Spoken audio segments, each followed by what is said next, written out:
This video is sponsored by War Thunder. I'm sure you'll agree with me if I say that the original Avatar animated series is nearly perfect. It is an exemplary example of a cartoon that is aimed at children, but is still able to be enjoyed by all.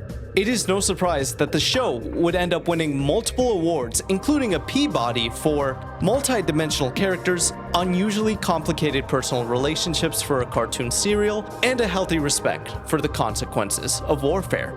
But more importantly, Avatar has been the only show to beat SpongeBob at the Kids' Choice Awards for Favorite Cartoon.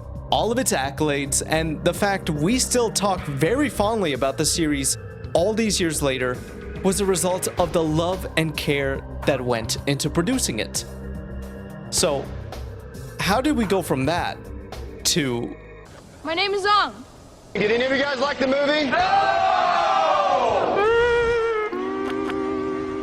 I'm Toph Bayfall, and I invented metal bending. In early 2007, between the show's second and third seasons, The Last Airbender live-action movie was announced and was met with very, very mixed initial opinions. Fans were already skeptical at just the thought of it being live-action, but they got even more cautious when they found out who was tasked with the adaptation: M. Night Shyamalan, a director with a reputation for plot twists and a spotty film history, especially considering that this isn't his own work, and he has never done anything like this before. In fact, he first found out about Avatar when his daughter went as Katara for Halloween.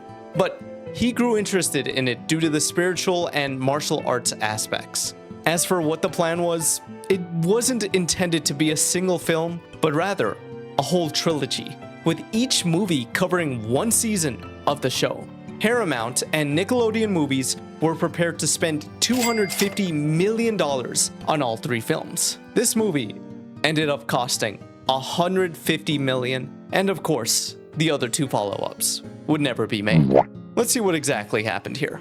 First of all, it is no easy task adapting almost 8 hours of television into an hour and 40-minute film, so I want to say right off the bat that this was a big challenge for anyone to tackle. However, allegedly, according to someone who had worked on the film, the first draft of the script was actually kind of promising. But it all went downhill after producers would make change after change, severely cutting off aspects the show was known for, such as its character depth and humor. This resulted in these hollow husks of their animated counterparts. Everyone is just so serious all the time, and every bit of nuance was stripped, both from their personality and dialogue. With multiple exposition bombs, it's more concerned with telling a story rather than showing it, especially with how it patches together plot points via Katara's narration. Ong flew us to his home. He told us how he left there in a storm on Appa and got forced into the ocean where they almost drowned. Ong airbended his... Oh yeah, they also changed Aang's name for some reason. These were all conscious changes that came from rewrites and studio interference in an attempt to hold the audience's hand, to make it an accessible product. I'll say that again, product. That is how this movie was seen by those in charge, not as a creative opportunity to retell this fantastic piece of art, but as a means to make money, first and foremost.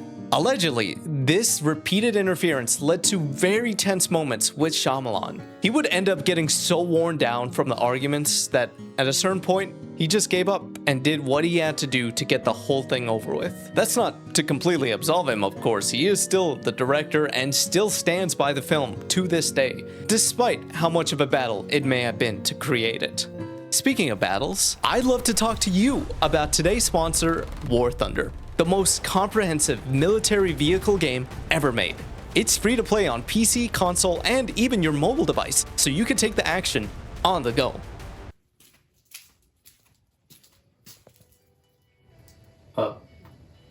I don't go out that much.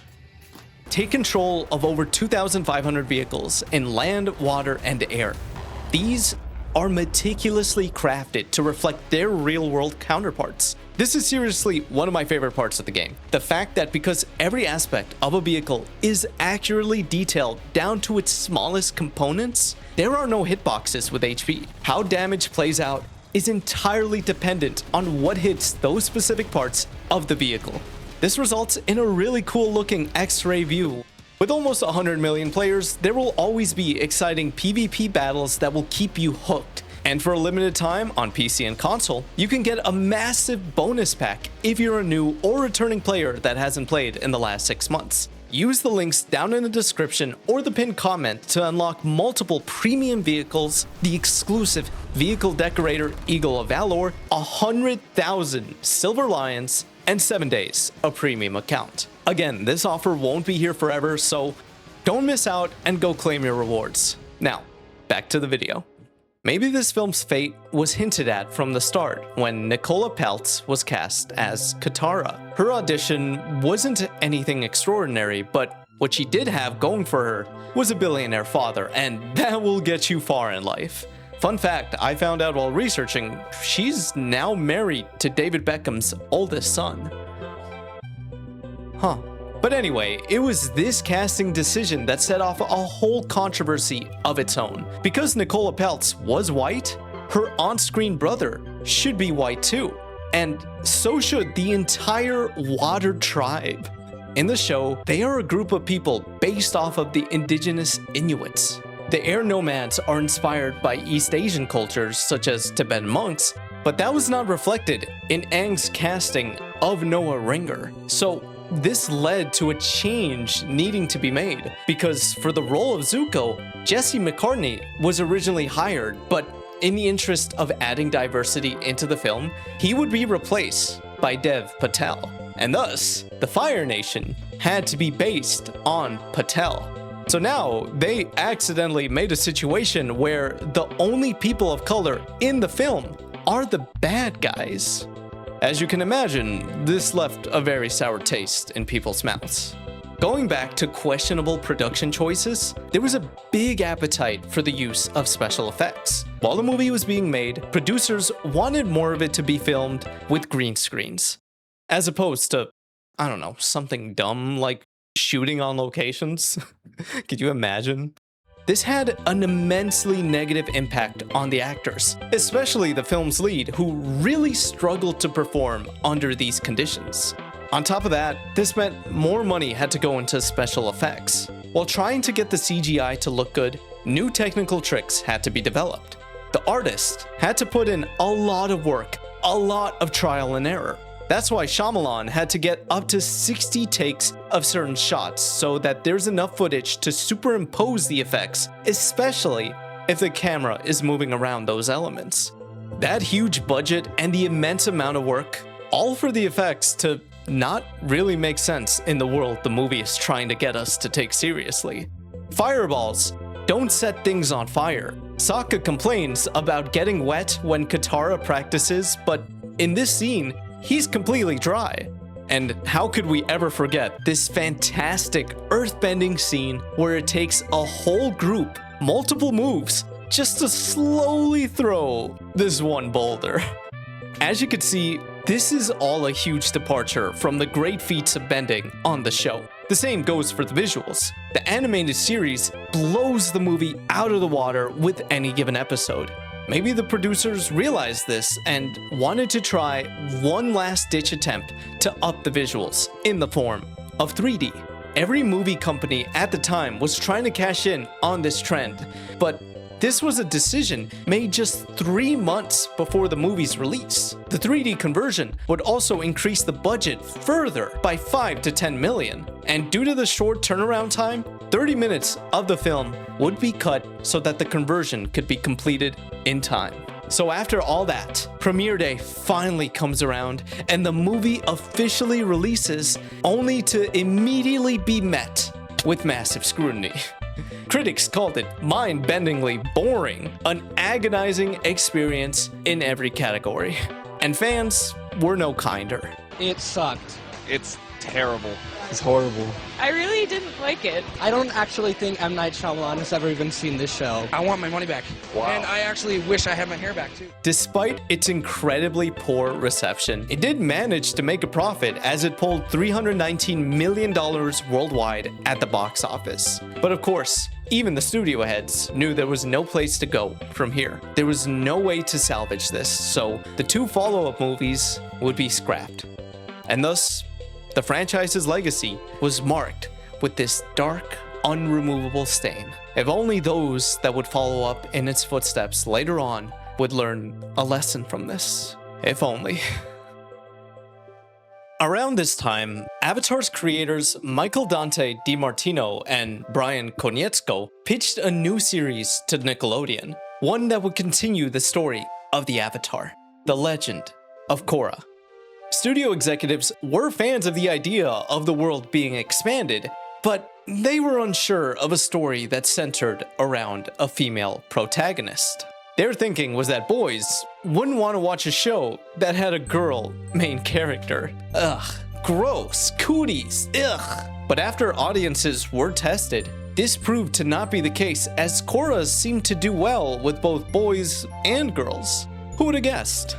So the show was approved, but only as a self-contained story. That's right, it was picked up as a mini-series, one single season in 2012.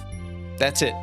Obviously, this is not what ended up happening, as the show would get 4 seasons in total. 4 seasons that released across 2 years. 4 seasons that have received very mixed reviews. Fans were initially very excited to be getting more from this world. One where we see the next Avatar's journey, following in Aang's footsteps. To many, it was hard to overcome some of the more questionable plot points, such as the whole love triangle thing. I actually have a video on Shipping Culture that does feature quite a bit of Avatar, so check that out later if you're interested. The creators have gotten a ton of experience from crafting their vision of the original series. Surely, they'll be able to use that skill set to create another fantastic piece of work. I'm sure they could have, had they only been given a proper chance. For starters, on that first season, Dante and Brian were the only writers for the show. It was just them. That is very uncommon for TV, and it put a huge strain on them, as they didn't have a writing team to help lighten their workload. In fact, for The Legend of Korra's entire run, there were only 5 different writers in total. For comparison, the original series had 24. So, Korra's first season releases, and it was received fairly well, with big ratings to back it up. So Nickelodeon ordered a second season, which is great news, but the catch there was that they placed that order with a set release date. A reminder that the team was originally told that this was going to be a mini-series, so they wrote season 1 with that in mind. But now, they not only needed to create more of the show, they needed to do it fast. Because they were under the impression this would be a one and done, the animation studio, Studio Mir, had already made plans to work on another project. As a result, in order to produce a second set of episodes by Nickelodeon's release date, the first half of the season had to be produced in a cheaper art style. There was no way around it. Corners had to be cut for both the animation and the writing. Consequently, this made fans very unhappy with what they got. Subpar animation with a disconnected story. It's no wonder that views would go down. And this certainly wasn't helped by it being moved to a different time slot. Season 1 was shown on the coveted Saturday morning block, but Nickelodeon, in their infinite wisdom, decided to move new episodes of Korra to Friday night, a much more unpopular showtime. Their reasoning was that since this series had an older audience than the rest of their programming, they would watch these later showings. Unsurprisingly, views continued to dwindle. At the very least, the team was nearing the end of the story's production and ready to wrap up everything with a nice little bow because, once again, they were under the impression that this was it. just 2 seasons to tell this story, and now Nickelodeon wants them to make 2 more seasons. Unfortunately, season 3 continued to receive even less views, but that was also not really a reflection of the show's quality. Nickelodeon, for some reason, was allergic to promoting this show, as this season would be announced a mere week before premiering. It would also release new episodes 2 at a time to get more of the show out there as quickly as they could. On top of that, some episodes were leaked and distributed online, which is ironically where the show itself was headed. In the middle of season 3, Nickelodeon took Korra off the air and made it online exclusive content. The team was only told about this decision mere hours before it was announced publicly. Fans speculated that this was due to the show becoming more mature, and Nick didn't want to put that kind of stuff on their network. However, the creators have stated that it had nothing to do with what was in the show itself. Nickelodeon believed that Korra would do way better online rather than on TV, as the season 2 finale was the biggest online event up until that point on their website. When Brian Konietzko voiced his concerns over this, Nick told him that the TV and online audiences don't overlap. Well, I guess that solves that. I can't think of a single reason why they can't just simply release it both online and on TV. Nope, it's gotta be one or the other. The people who make these decisions get paid more in a day than you do in a month. So when the season ended, the 4th and final would be released just 2 months after. The tragically funny thing about this is that when they initially promoted it, they announced that it will premiere on Nickelodeon and that it can't be viewed online or anywhere else. Only to then immediately reverse that. The entire season was accessible online only. And Nickelodeon made the show go through the last of a seemingly long line of humiliation cycles. During the second half of production, its budget was massively cut, and the creators were given 2 choices. The first was to make a clip show episode, which would essentially be made up of reused old footage, so as to save money and time. If they didn't want to go through with this unpopular cliche format, they could simply lay off most of the crew just weeks before the end of production. Before this episode's premiere, Brian would take to Tumblr to preemptively apologize and explain why this episode was made. We never considered layoffs. We weren't going to do that to our own crew, and even if we were callous enough to do so, we never would have been able to finish the season without them. To this day, fans have complicated feelings towards this series, and it is so disappointing to look back at what went down here and think, what if? What if there would have been clear communication throughout, and Nickelodeon treated the team with the respect they deserved? Korra really could have been something more special. Maybe what Better Call Saul was to Breaking Bad, an equally masterful story that serves as an extension to a world we enjoyed so much. But that's too hard. So let's just take a page from Disney and remake the story a second time. In 2018, over 10 years since the last Airbender movie, Netflix announced a live-action Avatar, but this time, it'll be in the form of a series. Immediately, fans got flashbacks to the last attempt. Old wounds were reopened at the thought of their beloved story getting butchered all over again. At the very least, this time around, the original creators were appointed as executive producers and showrunners. That sparked a tiny bit of hope since they'd... Oh, they're gone. In mid-2020, they both left due to creative differences and would each release their own statements explaining their departures. Netflix made a very public promise to support our vision. Unfortunately, there was no follow-through on that promise. The general handling of the project created what I felt was a negative and unsupportive environment. To be clear, this was not a simple matter of us not getting our way. Mike and I are collaborative people. We did not need all of the ideas to come from us. As long as we felt those ideas were in line with the spirit and integrity of Avatar, we would have happily embraced them. This was an alarm bell for fans.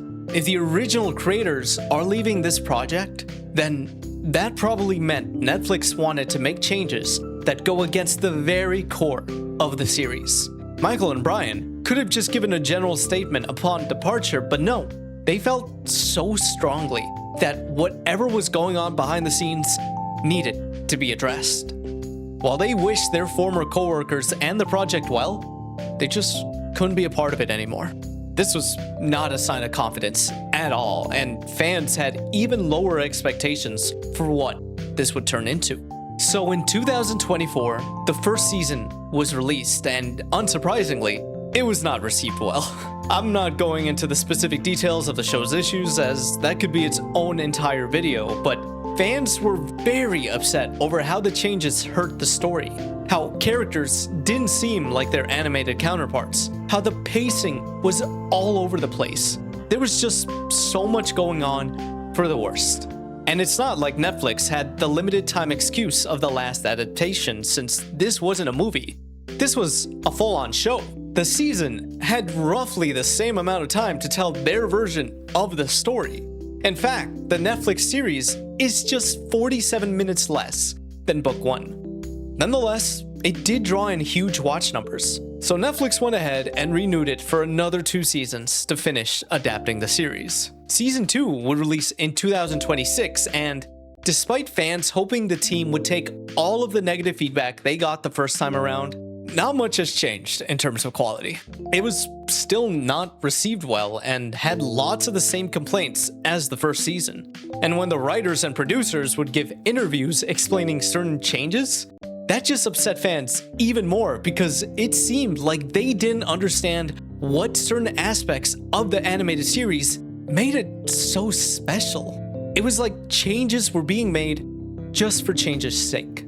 Purpose was lost, and that resulted in another lukewarm disappointment. Hopefully, third time's the charm, since at the time of this video, the final season is being worked on and will be released in the summer of 2027, so hopefully, they'll lock in for the big conclusion. At the very least, we finally got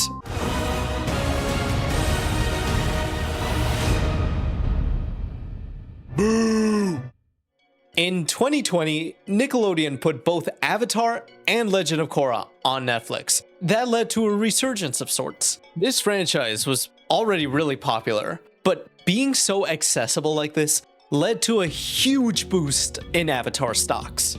This was actually when I really got into the series, as I would for the first time ever start the show from the beginning and watch all the way through to the end, as opposed to just catching episodes here and there as a child. Seeing all of this hype led to Nickelodeon reaching out to Mike and Brian to work on something again. So in the following year, they announced the creation of Avatar Studio. They would make brand new material for the Avatar universe, including an animated series and a new animated movie that would release in theaters. Fans were delighted by this, as it seemed like finally, after so long, this franchise can once again get the love and support it deserves. Years would go by and Avatar Studios would sporadically give us updates on what to look forward to. The movie they're working on is following the same cast we knew and loved, but grown up. After the lukewarm reception towards Netflix live-action adaptation, this was a bright spot ahead, something to really look forward to. But then, the same patterns started to emerge. The similar acts of disrespect and mishandling from Nickelodeon and Paramount. In late 2025, it was announced that this new animated movie would no longer be shown in cinemas. Well, it would later on add a week-long theatrical run, but only in 2 US cities, and that was more so in the hopes that they could get the film up for an Oscar nomination. This was so upsetting. There was even a petition going around asking Paramount to rethink this entire move. Over 100,000 people signed it, but it was no use. It's safe to say that the company just lost faith in the project. So now, if fans wanted to watch Avatar: Aang: The Last Airbender, the only place they could really do that is on Paramount Plus. In April of 2026, a Twitter account shared a lengthy clip of the unreleased film, claiming that Nickelodeon had accidentally sent them the entire movie. This turned out to not be true, as this leaker was a hacker. Soon after, the entire movie was leaked in high quality. Paramount entered crisis mode as it scrubbed the web to issue takedown notice after takedown notice. That leaker would eventually get arrested, but the damage had been done. People just kept passing the footage around faster than Paramount could catch up. That original tweet itself had over 100,000 likes, so who knows how many ended up just watching the entire film when they got their hands on it. There were now calls for Paramount to just release the movie already. That'd be the only way to properly salvage the moment. The film was done. They could have done that if they wanted to, but they wouldn't budge. And there was a severe lack of communication with the fans about all of this. That left those who had worked on the film themselves to make their own statements, expressing deep disappointment. We worked on the Aang movie for years, with the expectation that we get to celebrate all our hard work in theaters, just to see people unceremoniously leak the film and pass our shots around Twitter like candy. This is incredibly disrespectful to all the hard work the artists put in. Many others would echo this sentiment, and it wasn't just because they saw their efforts squandered like this, but also because this visually beautiful piece of fiction was able to be crafted in spite of studio meddling. While I was doing research, YouTuber Totally Not Mark put out this video recounting what anonymous workers had told him about the production.